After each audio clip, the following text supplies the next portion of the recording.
سلام አውኔሎም መደብና ኣብዚ ማሕበራዊ ሚድያ ኣዛረብት ኮይኖም ዝወዓሉ ደጊም ኤርትራ ንተመሳሳሊ ዘቅሩዕ ያገባባ ሰራርሓን ምምጓት ዲፕሎማሲያዊ ጻዓትን ግዜን ከም ዘይተባኽን ኣነጺሩ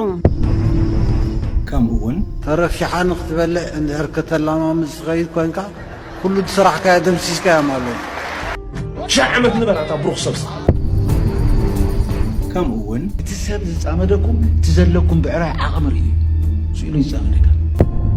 ከምኡውን ስለዚህ ዞባዚ ፍጹም ኣብ ዕግርግር ክነብር እዩ ነቲ ዕግርግር ድማ መጺኻ ተማሓድሮ ዝብል ናይ ኣብይ ኣሕመድ ብወረቐቱ ኩሉ ቀቲልናዮ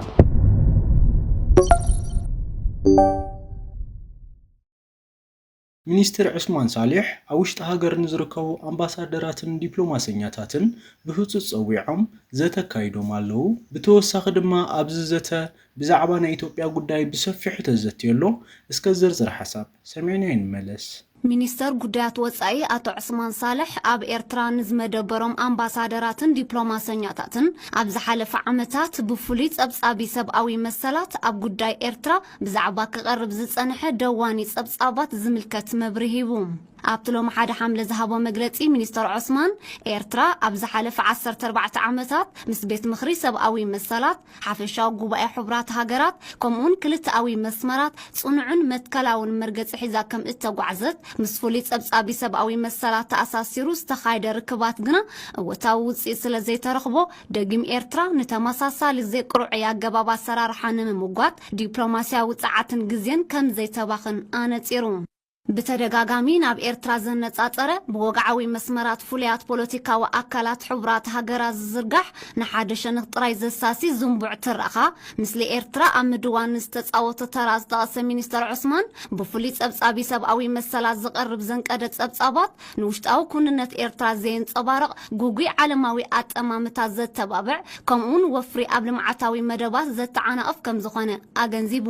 እቲ ሓቂ እዚ እንከሎ ቤት ምኽሪ ሰብኣዊ መሰላት ናብ ግብራዊ ምትሕብባር ከምኡን ሃገራዊ ምምዕባል ዓቕሚ ሰብ ከቐንዕ ዝኽእል ዝነበረ ብሚልዮናት ዶላራት ንዝግመት ጸጋታት ሕቡራት ሃገራት ኣብ ዘይርብሕ ንጥፈት የባኽን ከም ዘሎ ድማ ኣስሚሩሉ ሚኒስተር ዑስማን ኣስዒቡ መንግስቲ ኤርትራ ኣብ መስከላት ልኡላዊ ማዕርነት ሓባራዊ ምክብባር ዘይምትእትታዊ ውሽጣዊ ጉዳያት ከምኡን ኣብ ሓቀኛ ምትሕግጋዝ ዝተሰረተ ሽርክነት ንዘለዎ ጽኑዕን ውፉይን መርገጺ ደጊሙ ኣረጋጊጹ ተሳተፍቲ ብወገኖም ከምዚ ዝበለ ናይ ምብሃር ርክባት ቁኑዕ ርድኢት ንምፍጣር ሓጋዚ ስለ ዝኾነ ብቐጻሊ ክስራሓሉ ተማሕጺኖም ካውዚ ብምቕጻል ድማ ሓንቲ ኣዝያ ደስ ትብል ዜና ኣላ ንሳ ድማ እንተኣያ ኣብ ጅዳን ዝቕመጡ ኤርትራውያን ንዓይኒ ሕክምና ዝረኽብሉ ስምምዕ ተፈሪሙ ኣለና ተባሂሉ ይርከብ እስከ ተኸታቲልና ንመለስ ጅዳን ዝቕመጡ ኤርትራውያን ነበርቲ ንዓይኒ ሕክምና ዝረኽብሉ ስምምዕ ተፈሪሙ ማሕበረኩም ኤርትራ ኣብ ጅዳን ከባቢኣን ምስ ማእከል ሕክምና ዓይኒ ኣልሳቃፍ ንኹሎም ኤርትራውያን ዜጋታት ፍሉይ ኣገልግሎት ክንክን ዓይኒ ንምሃብ ሕክምናዊ ናይ ምትሕብባር ስምምዕ ከም ዝኸተሙ ተገሊጹ بمسرت محبركم إيرتراوان بجدة اتسممع ابتحتي مكتتال وانا قنصل هاجر إيرترا بجدة اتو عبد الرحمن عثمان كم استخدم بمجلس اتبناي ريفرال سرعة مسالة ان صدق حكمناوي اقل جلوتات بتكلوتيا وجناز فرملو المسرت كوهاب كم زخانة مبرهيبوم ኣብትሎ ማዓመት ካብ ሓደ ሓምለ ጀሚሩ ኣብ ግብሪ ክውዕል ተመዲቡ ዝተገብረ ናይ ምፍራም ስነ ስርዓት ማእከል ሕክምና ዓይኒ ኣልሳቃፍ ዝወከለ ኣካይድ ስራሕታት ሚኒስተር ዓብዱልሰላም ባካሪስን ዳይሬክተር ዝምድናን ምሕዝነትን ስዑድ ዓረብ ሸሪፍ ማሻልን ከምኡን ማሕበረኩም ኤርትራ ኣብ ጅዳ ዝወከለ ኣቦ ወንበር እትኩም ኣቶ ዓብዱልቃድር ማሊክን ሓላፊ ህዝባዊ ርክባት ኣብ ስዑድ ዓረብ ኣቶ ኣሕመድ ጃዕፈርን ተረኺቦም ምንባሮም ጸብጻብ እቲ ማሕበረኩም ብተወሳኺ ገሊጹ ካብዚ ብምቕጻል ድማ ኣወል ስዒድ اتأكي حساب أبي أحمد أو ورقة كله جنا أفشلنا يولنا بموال تزاري بيركب اسك سمعنا ينملس إيرتران تقراين حجي أي كعرقون يوم بز جبرنا لهم ناي كنات رينج أبونا تفعلوا سخنوا بريهم بسمح حراب سريحنا له دلنا ما تخصص زخون بايتا لا تتخصص لا تتخبق نبريو ስለዚህ ዞባዚ ፍጹም ኣብ ዕግርግር ክነብር እዩ ነቲ ዕግርግር ድማ መጺኻ ተማሓድሮ ዝብል ናይ ኣብይ ኣሕመድ ንድፊ ኢና ብወረቐቱ ኩሉ ቀቲልናዮ ሕጂ ማሕበረሰብ ዓለም ንሕና ኩናት ኣይንደልን ኢና ጽምዶ ናይ ሰላም እዩ እዚ ህዝብታት ኩሉ ተራኺቡ ኣይንደልን ንብል ኣሎ ሽማግለታት ውፅኡ እሞ ሕጂ ማሕበረሰብ ዓለም ክሰምዐና እንተኮይኑ ቋንቋ ትግርኛ ብዶባት ጀሚሩ ብትሻዓቲ ብሄርና ኤርትራ ድጋፍ ረኺቡ ብሰለስቲዮ ብሄርና ትግራይ ድጋፍ ረኺቡ ብኩሉ ቋንቋታት ተዘሪብሉ ተዓሊሉሉ ተመኺሩሉ ተዘቲሉ ኣብ ወፃእውን ኣባላት ተወዲቦም በቋንቋም በዓቅሞም በክእለቶም በዓውዶም ብዛዕባ ጽምዶ ተዘሪቡ ተደሪፉ ተዘሚሩ ካውዝ ብምቕጻል ድማ ሓንቲ ደስ ትብል ዝጸንሐት ናይ ፕሬዚደንት ኢሳያስ አፈወርቂ መደረ ከስማዓኩም እየ ተኸታቲልና እንመለስ ሓንሳ ጅግና ስለ ዝኾንካ ቀጻሊ ጅግና ኢኻ ማለት ኣይኮነን you're not hero for life ብዙሓት ታሕሙ ዛረቡ እንደም ሕጂ ሰብ ሙሉእ ሰብ ትገብሮ ኣብ እምነቱ ኣብ መርገፂኡ ኣብ ክብረቱ ክነብር ከሎ ጥራይ እዩ እዚ ኩሉ ሽም ታሪክ ኣትሪፍካ ተረፊሓን ክትበልዕ እንድሕር ከተላማምፅ ትኸይድ ኮይንካ ኩሉ ዝስራሕካዮ ደምሲስካዮ ማለት ሻዕ ዓመት ንበራታ ብሩኽ ሰብስ ዝመጽእ ቀዳም 4 ሓምለ ቱር ደ ፍራንስ ክጅምር እዩ ንስዒቡ ድማ ድልውነት ሓውና ቢንያም ግርማይ እንታይ ይመስል ዝብል እስከ ተኸታቲልና እንመለስ ሎማ ዓመት ንመበል 113 ግዚኡ ዝካየድ ቱር ደ ፍራንስ ዝመጽእ ቀዳም 4 ሓምለ በወግዒ መጋረጁ ክኸፍት እዩ ኣብዚ ን21 መድረኻት ዝቕጽል ውድድር ተቐዳደምቲ ብሓፈሻ 3325 ኪሎ ሜትር ርሕቀት ክሽፍኑ እዮም ሳልሳይ ኣባል አልፔሲን ኤርትራዊ ቢንያም ግርማይ ከም ዝፍለጥ ብሰንኪ ኣብ ሞንጎ ቱር ደ ፍራንስን ሻምፒዮን ኤርትራን ዝነበረ ናይ ግዜ ሕጽረት ኣብቲ ብዓወት ሚልኪያስ ማእከለ ዝተዛዘመ ሻምፒዮን ኤርትራ ክሳተፍ ኣይከኣለን እቲ ውድድር እውን ኩሉ ኣፍቃሪ ቅድም ብሽክለታ ከም ዝተዓዘቦ ዘይምህላው እዚ ወርልድ ክላስ ተጻዋታይ ንመቐረቱ ብዝተወሰነ ሸነኹ ተንኪፍዎ እዩ ቢንያም ግርማይ ናብዚ ነሎም ዓመት ቱር ደ ፍራንስ ብማልያ ሓዳስ ክለቡ NSN ካልኣይቲ ቀጠልያ ማልያ ኣብ ናይ ብሽክለታ ጉዕዞ ንምዝጋብ እዩ ናብዚ ውድድር ከኣቱ NSN ብባጀትን ዓቕምን ደረጃን ተቐዳደምታ ካብታ ቅድሚ ሕጂ ቢንያም ዝዋደረላ ዝነበረ ኢንተርማርሽ ዋንቲ ዝሓሸት ብምዃና ቢንያም ገይርዎ ዘሎ ምስጋር ኣብ ወርሒ ሓምለ ፍረ ክሕፈሶ ትጽቢት ይግበር ምኽንያቱ NSN ንቢንያም ግርማይ ካልኣይቲ ናይ ነጥቢ ማልያ ቱር ደ ፍራንስ ንኸተዓውቶ ካብ ኢንተርማርሽ ዋንቲ ንላዕሊ እታ ዝሓሸት ጋንታ እያ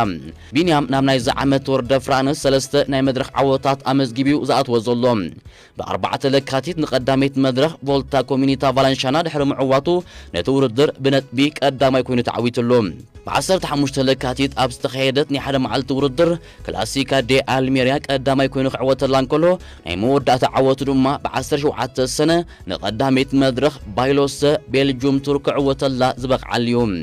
ቢንያም ግርማይ ኣብ ዝሃደመት ጉጅለ ጸኒሑ ንናይ ኢንተርሚድየት ውድድራት ክዕወት ዝኽእል ዘይከም መብዛሕትኦም ስፕሪንተራት ዓቐብ ናይ ምድያብ ዓቕምን ልምድን ዝውንን ተቐዳማይ ብምዃኑ ኣብቲ ንቐጻልያ ማልያ ንምዕዋት ዝግበር ቅልስ ዘለዎ ፍሉይ ዓቕሚ ብለልያ ተፈጢሩ ንካልኣይቲ ናይ ነጥቢ ዓወት ንኸመዝግብ ዝሕግዞ ዕቑር ዓቕሚ ዝዓጠቐ ተቐዳማይ እዩ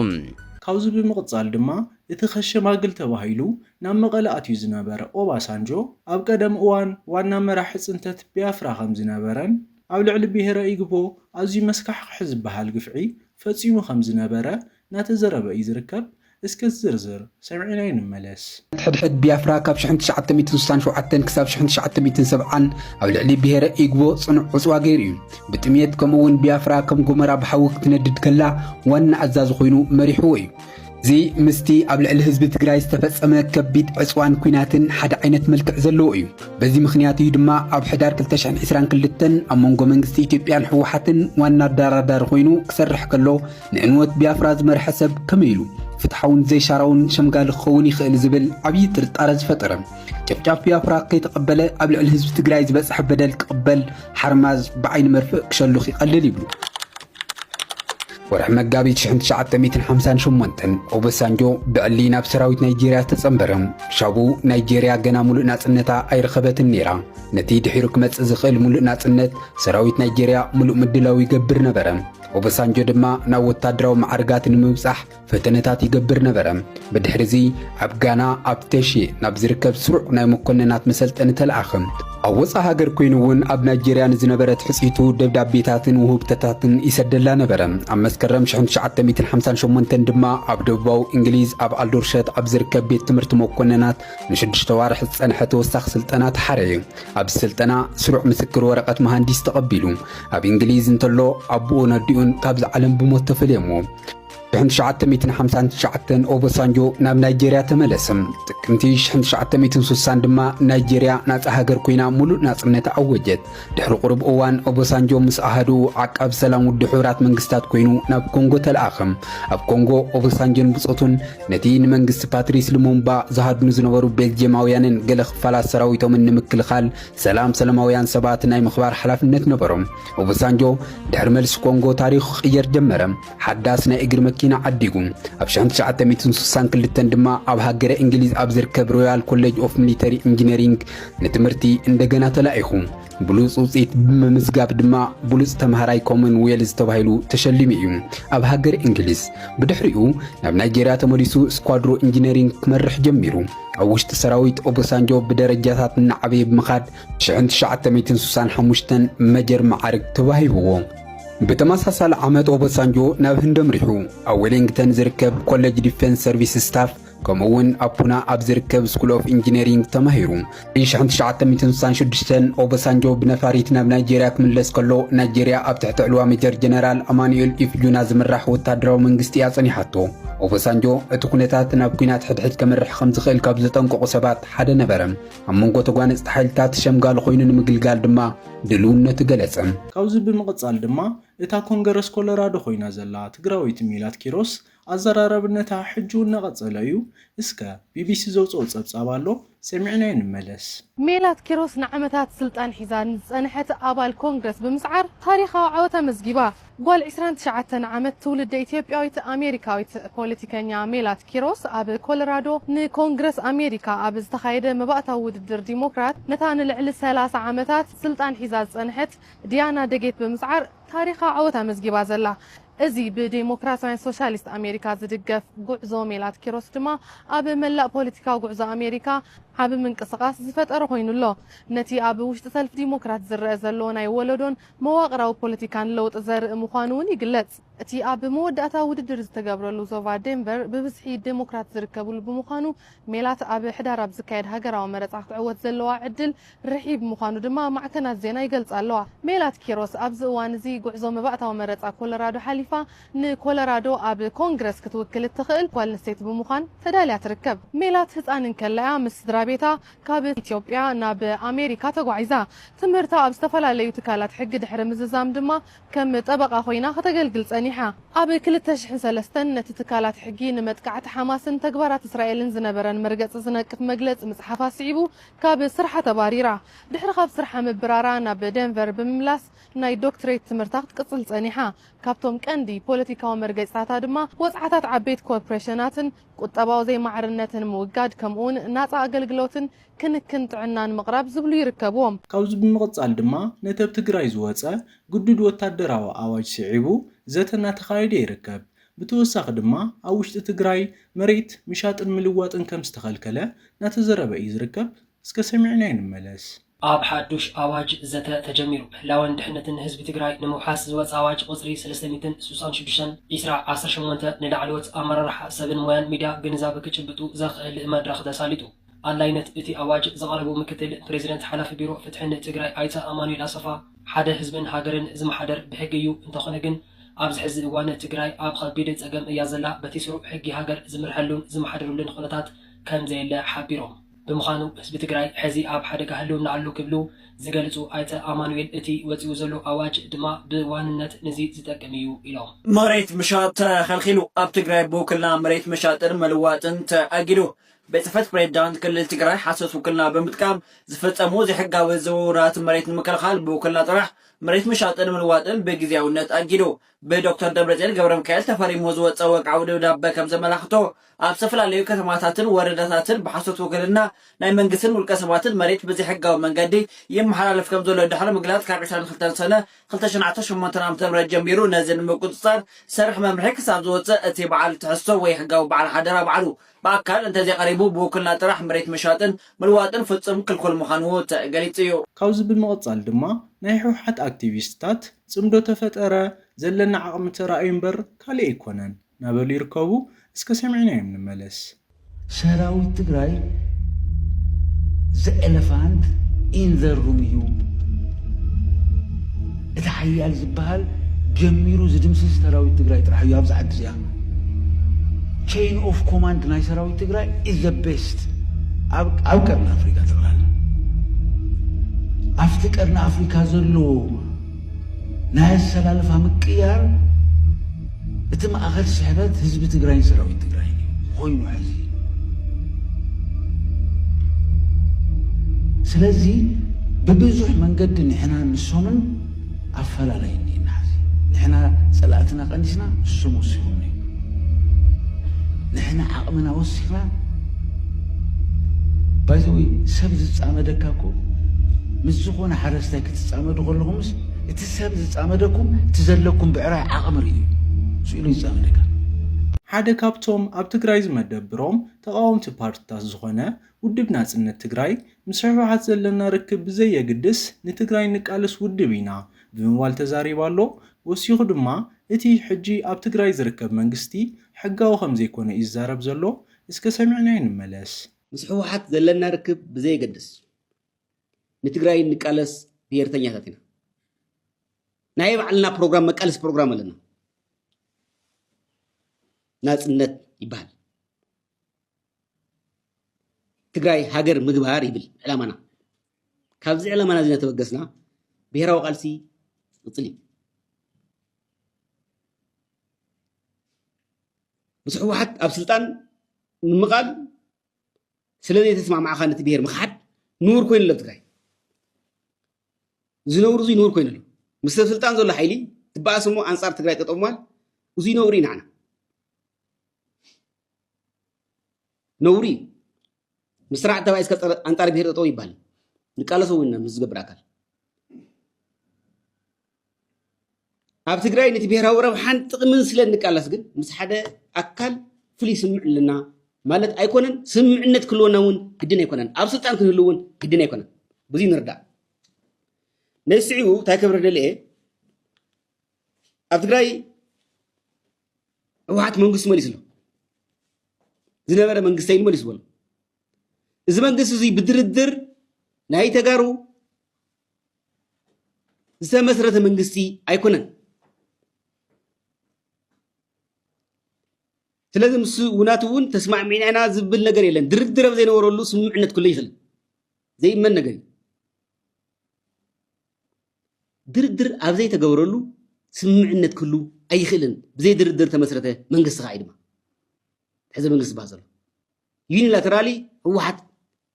نورة منقست ماليشيا له خلو بحبرتريا دحرنا يوعلو برتريا مالتي ناتنا طلب جلسي ازي لازم بيهرزوي بلكع زوكل بناي مقبار عامو مورالاوي حقاون بوليتيكاون قبولنات كم يقولوا ارقصنا انا نموت يقولوا بناتنا يونتا تمسرته بناتنا دردر تمسرته منقستي ايكونن بناي تجارو دردر تمسرته منقستي ايكونن سلازي كان ودنا صنت تدرادرنا لون تسمع معنا لون نجر يلا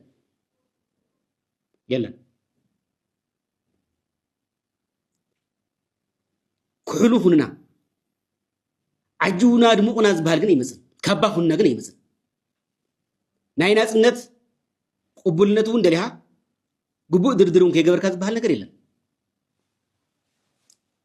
سماوي أتيم الله ونخن بحالون كن أتو عين دلن كن أتن تقوينا بسرعة دردري يدخل